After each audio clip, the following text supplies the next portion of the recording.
তোমরা পরবর্তীকালে যে প্রজেক্টগুলো র ডেটা নিয়ে আসবে সেগুলোকে আমরা বিশ্লেষণে যাওয়ার সময় এই কনসেপ্টগুলোকে কাজে লাগাবো। আমরা ফ্রিকোয়েন্সি শিখেছি, ফ্রিকোয়েন্সি। এইবার সেই ফ্রিকোয়েন্সিটাকে এবার আমরা ক্রমযৌগিক পরিসংখ্যান বলে একটা ধারণা আছে, সেই ক্রমযৌগিক পরিসংখ্যান ধারণায় আমরা কনভার্ট করব। তাহলে সেই ক্রমযৌগিক পরিসংখ্যান ধারণাটা কি সেটা আগে জানা দরকার। না, ফ্রিকোয়েন্সি সিঙ্গেল হিসাবে থাকলে এমন অনেক পরিস্থিতি আসে যেখানে সেগুলোকে ঊর্ধ্বক্রম অনুসারে সাজানো বা তার উপরের মানগুলো জানার দরকার পড়ে, আবার কখনো নিচের মানগুলো জানার দরকার পড়ে। সেক্ষেত্রে আমরা দুটো পদ্ধতি অ্যাপ্লাই করি, যার নাম হচ্ছে কি ক্রমযৌগিক পরিসংখ্যান বিভাজন, বা ইংলিশে যাকে বলি, আচ্ছা বাংলায় লিখি ক্রমযৌগিক পরিসংখ্যান বিভাজন। হ্যাঁ, ক্রমযৌগিক পরিসংখ্যান বিভাজন। ওকে, আচ্ছা এর নামটা আমি ইংলিশে কি বললাম, কিউমুলেটিভ ফ্রিকোয়েন্সি বা সিএফ দিয়ে আমরা ডিনোট করি। কি দিয়ে? কিউমুলেটিভ ফ্রিকোয়েন্সি বা সিএফ দিয়ে। এই যে কিউমুলেটিভ ফ্রিকোয়েন্সি কোথা থেকে আসে এবং কিভাবে আসে সেটা আমাদেরকে আগে জানতে হবে। তাহলে ফার্স্ট আমরা কি বলছি, ক্রমযৌগিক হতে পারে। ক্রমযৌগিক যে ব্যাপারটা, এটা ঊর্ধ্বক্রম অনুসারে হতে পারে, ঊর্ধ্বক্রমে। আরেকটা কি ক্রমে হতে পারে? অধক্রমে, মানে নিচ থেকে ওপরে। সহজ কথায় যদি বলি, নিচ থেকে অধক্রম।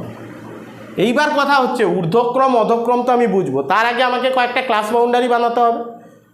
আমি একটা ক্লাস বাউন্ডারি নিলাম 10 থেকে 20, 20 থেকে 30, 30 থেকে 40 আর 40 থেকে 50।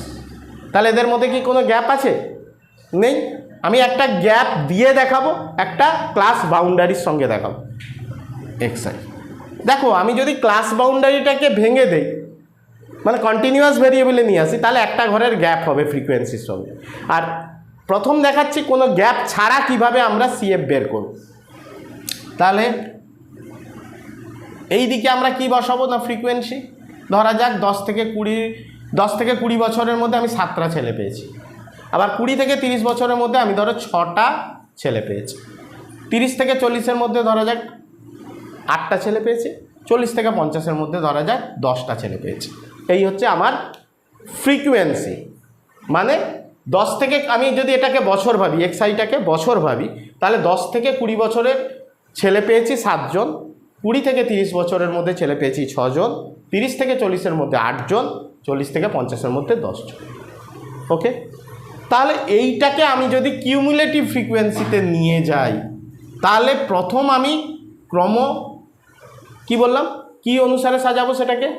ঊর্ধ্বক্রম অনুসারে। সেটা কেমন হবে না, প্রথমে যেমন 7 আছে তোমাকে বসিয়ে দিতে হবে, তারপরেরটা 7-এর সঙ্গে 6 যোগ করলে 13, 13-এর সঙ্গে 8 যোগ করলে 21, 21-এর সঙ্গে 10 যোগ করলে 31। ও আমি 41 লিখে পেলে 31। তাহলে এইটাই লাস্ট সংখ্যা n। তাহলে n এর মান কত? এইটাই কিন্তু সর্বোচ্চ, মানে শেষ। ওকে, এইটা কি দিক থেকে গেলাম? ঊর্ধ্বক্রম। এবার যদি আমি অধক্রমে কিউমুলেটিভ ফ্রিকোয়েন্সি করি, তাহলে এটা গ্রেটার দেন আর এটা লেস দেন, তাই তো? লেস দেনের ক্ষেত্রে কি করতে হবে না, প্রথমে এই সংখ্যাটাকে নিতে হবে। n এর যেটা মানে নাম্বার অফ অবজারভেশন, যেটা শেষ সংখ্যা, এটাকে কি বলি? n বা নাম্বার অফ অবজারভেশন। এটা শেষ সংখ্যা, কিউমুলেটিভ ফ্রিকোয়েন্সি লাস্ট সংখ্যা। এই যে 31, এইটাকে আমাকে প্রথমে লিখে দিতে হবে। ওকে, এইবার কি করব, 31 থেকে 7 বাদ দেব। বাদ দিলে কত হবে? কত? 7 বাদ দিচ্ছি, 24। তাহলে 24 থেকে তারপরে কত বাদ দেব? 13 বাদ দেবো। 13 বাদ দিলে কত? 11।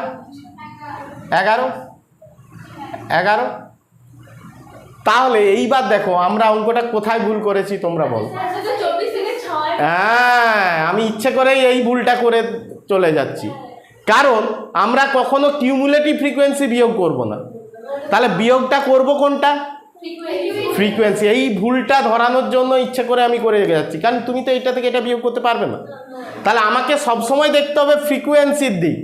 আমি লাস্ট যে সংখ্যাটা পাচ্ছি সেই সংখ্যার সঙ্গেই ফ্রিকোয়েন্সিগুলো বিয়োগ করতে হবে, নট কিউমুলেটিভ ফ্রিকোয়েন্সি। তাহলে আমরা কি করব, প্রথম সংখ্যা কত পেয়েছি, কারণ ওটাই হায়েস্ট, তাহলে প্রথম 31 লিখে দেবো। এইবার 31 থেকে বিয়োগ কোন দিকে দেবো, এই বাম দিকে যেতে হবে, এই দিক নয়। যে কলামে আমি 31 পেয়েছি মানে হায়েস্ট সংখ্যা, সেই কলাম থেকে সেটা বিয়োগ নয়, সেখান থেকে ফ্রিকোয়েন্সির বিয়োগ, সেখান থেকে ফ্রিকোয়েন্সি। তাহলে ফ্রিকোয়েন্সি 31 থেকে 7 বাদ দিলে কত, 24, 24 7 31, তাই তো নাকি? এবার 24 থেকে কত বিয়োগ করব, 6 বিয়োগ করব, নট 13। 24 থেকে 6 বিয়োগ করলে কত হবে, 18। এরপর কত বিয়োগ করব, 8 বিয়োগ করলে কত, 10। তাহলে আমি শেষ সংখ্যায় এসে গেছি। এরপর 10 থেকে 10 বিয়োগ করলে 0 হবে, ঠিক। সেটা কিন্তু আমি যদি কন্টিনিউয়াস ভেরিয়েবলে নিয়ে আসি, সেটা আমি দেখাবো একটা। তাহলে এরকম শ্রেণীসীমা থাকলে কিভাবে আমি কিউমুলেটিভ ফ্রিকোয়েন্সি নির্ণয় করতে পারি সেটা দেখালাম। ঊর্ধ্বক্রমে কিভাবে, অধক্রমে, কখনোই এটা থেকে এটা বিয়োগ করবে না, তাহলে কিন্তু অঙ্ক কোনো দিন হবে না। সবসময় ফ্রিকোয়েন্সির কথা মাথায় রাখতে হবে, যেমন যোগ করে করে যে সংখ্যা দিয়ে গেছো, ঠিক হায়েস্ট সংখ্যাকে সেইটা থেকে বিয়োগ করে করে যেতে হবে। একটা যোগ করে করে বের করি, আর একটা বিয়োগ করে করে বের করি। ক্লিয়ার কি, ক্লিয়ার?